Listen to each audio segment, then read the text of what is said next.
Hi అండి, నేను మీ Sajida. Welcome to Sajida's kitchen.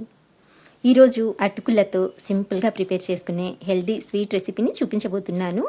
పంచదార వాడకుండా, డీప్ ఫ్రై చేయకుండా ఏదైనా తేలికపాటి స్వీట్ తినాలనిపిస్తే మాత్రం ఖచ్చితంగా దీన్ని అయితే ట్రై చేయొచ్చండి. కేవలం అటుకులు, బెల్లం ఉంటే చాలన్నమాట. జస్ట్ 20 నిమిషాల్లో చేసేసుకోవచ్చు. మెత్తగా, సాఫ్ట్గా, చాలా రుచిగా ఉంటాయి. అలాగే పిల్లల నుంచి ముసలి వాళ్ళ వరకు అందరూ హ్యాపీగా తినొచ్చండి. మరి ఈ హెల్దీ స్వీట్ని ఎలా తయారు చేసుకోవాలో లేట్ చేయకుండా చూసేద్దాం. వీటిని ప్రిపేర్ చేయడానికి ఫస్ట్ ఒక మిక్సర్ జార్ తీసుకొని ఇందులోకి 1 కప్పు వరకు అటుకుల్ని తీసుకోండి. నేను ఇక్కడ కొంచెం లావుగా ఉన్న అటుకులను అయితే తీసుకున్నానండి. మీ దగ్గర ఏ అటుకులు అయితే అవైలబుల్గా ఉంటాయో వాటిని అయితే తీసేసుకోవచ్చు. సరే, ఇప్పుడైతే వీటిని ఒకసారి మిక్సీ పట్టుకొని తీసుకుందాము. అలాగే వీటిని మెత్తగా కాకుండా ఇలా కొంచెం కోర్స్గా గ్రైండ్ చేసుకోవాలన్నమాట. అంటే మనకు పిండిలా కాకుండా ఇలా కొంచెం రవ్వగా ఉండాలన్నమాట. సో ఈ విధంగా గ్రైండ్ చేసుకున్న తర్వాత దీన్ని అయితే పక్కన పెట్టేసుకొని స్టవ్ ఆన్ చేసి ఒక గిన్నె పెట్టుకొని ఇందులోకి 1/4 కప్పు వరకు బెల్లం తురుము వేసుకోండి.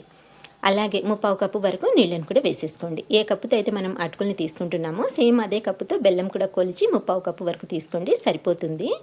ఇప్పుడు గ్యాస్ని మీడియం ఫ్లేమ్లో పెట్టుకొని ఈ బెల్లాన్ని ఇలా కలుపుతూ కరిగించుకోవాలి. చూడండి, బెల్లం చక్కగా కరిగిపోయింది కదండి.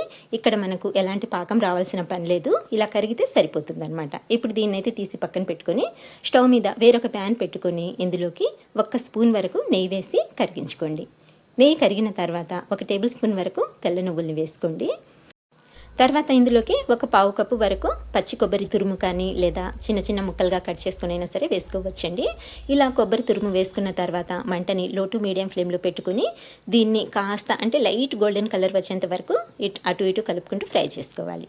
చూడండి, ఈ విధంగా ఫ్రై చేసుకున్న తర్వాత ఇందులోకి మనం ముందుగా మిక్సీ పట్టి ఉంచుకున్న అటుకుల పొడిని కూడా యాడ్ చేసేసుకోవాలి.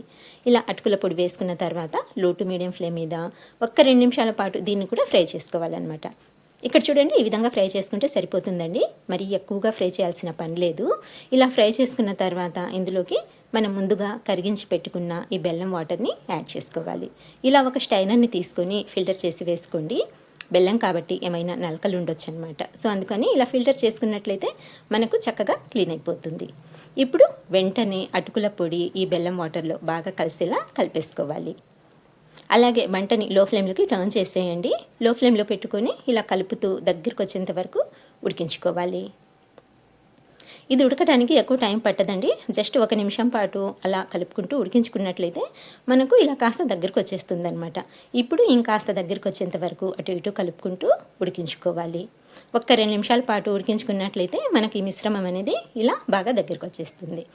సో ఇలా దగ్గర పడిన తర్వాత ఇప్పుడు వెంటనే స్టవ్ ఆఫ్ చేసేసి దీన్ని లైట్గా స్ప్రెడ్ చేసేసుకొని కాస్త చల్లారేంత వరకు పక్కన పెట్టేసుకోవాలి. ఇక్కడ చూడండి, ఇది చల్లారిందండి, అంటే కొంచెం గోరువెచ్చగా ఉందన్నమాట. ఇలా కాస్త గోరువెచ్చగా ఉన్నప్పుడే ఇందులోకి మంచి ఫ్లేవర్ కోసం 2 యాలకుల్ని అప్పటికప్పుడు దంచి వేసుకోవాలి. తర్వాత ఈ మిశ్రమాన్ని ఇలా బాగా కలుపుకుంటూ సాఫ్ట్గా అయ్యేంతవరకు కలుపుకోవాలన్నమాట. 1 నిమిషం పాటు అలా కలుపుకున్నట్లయితే మనకు చక్కగా సాఫ్ట్గా అయితే రెడీ అయిపోతుందండి. ఇక్కడ చూడండి, ఈ విధంగా అనమాట. ఇలా బాగా కలుపుకున్న తర్వాత ఇందులో నుంచి కొద్దిగా మిశ్రమాన్ని తీసుకొని చిన్న సైజు బాల్స్ లాగా ప్రిపేర్ చేసుకోవాలి. నేనైతే కొంచెం చిన్నవిగానే చేస్తున్నానండి. మీరు కావాలనుకుంటే కొంచెం పెద్దవైనా సరే చేసుకోవచ్చు, అదైతే మీ ఇష్టము.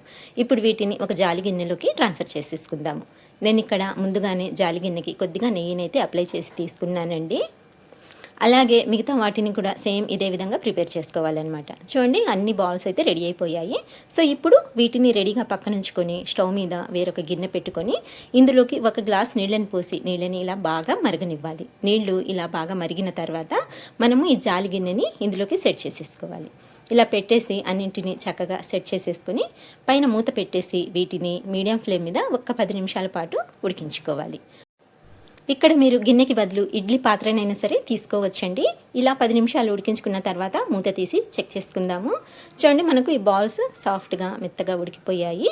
ఇప్పుడు వేడిగా ఉన్నాయి కాబట్టి స్టవ్ ఆఫ్ చేసేసి కాస్త చల్లారిన తర్వాత ప్లేట్లోకి తీసేసుకొని సర్వ్ చేసేసుకున్నట్లయితే చాలా టేస్టీగా ఉంటాయండి అండ్ చాలా హెల్దీ కూడా. సో మీరు కూడా తప్పకుండా ట్రై చేయండి, ఇంట్లో అందరికీ బాగా నచ్చుతుంది. సో ఫ్రెండ్స్, ఇదండి ఇవాల్టి వీడియో. నచ్చినట్లయితే లైక్ చేయండి, షేర్ చేయండి. అలాగే మంచి టేస్టీ రెసిపీస్ కోసం అయితే మన ఛానల్ని మర్చిపోకుండా సబ్స్క్రైబ్ చేసుకోండి. ఇంకొక మంచి వీడియోతో మళ్ళీ కలుస్తాను. అంతవరకు బాయ్ అండి. Thank you for watching.